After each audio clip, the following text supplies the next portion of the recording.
Bon, starter aujourd'hui, c'est un peu dégueu.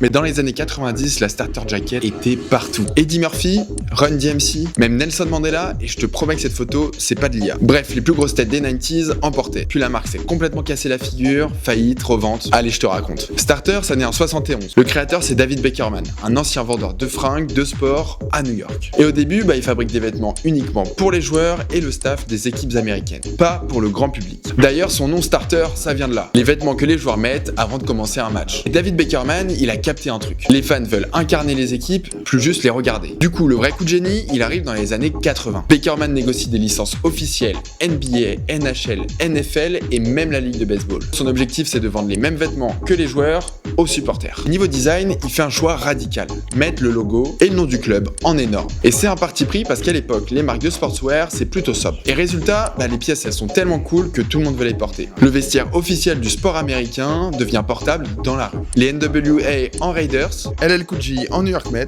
et les clips de rap de l'époque sont remplis de vestes starter. Et du coup, porter une starter jacket, c'est plus supporter une équipe, c'est afficher un style, une culture. Et à ce moment-là, starter, c'est devenu un mastodonte. Au milieu des années 90, starter fait plus de 300 millions de dollars de chiffre d'affaires. Mais un jour, tout s'écroule. Les ligues signent des contrats exclusifs avec Nike ou Reebok. Du coup, fin des années 90, c'est le dépôt de Milan pour la marque. Elle disparaît des magasins, mais elle est toujours bien présente dans les placards. Et si ces vestes starter reviennent, c'est pas un hasard. Aujourd'hui, les gens cherchent des pièces avec une vraie histoire et une esthétique forte. Du sport brut, du gros logo, bref, des souvenirs en textile. Et du coup, starter, c'est le moment exact où le sport est entré dans le vestiaire grand public. Bref, si t'as des infos complémentaires, n'hésite pas à me les dire en commentaire. Mais avant ça, abonne-toi à Rolk. Ici, on parle de sport comme culture et on publie du contenu presque tous les jours.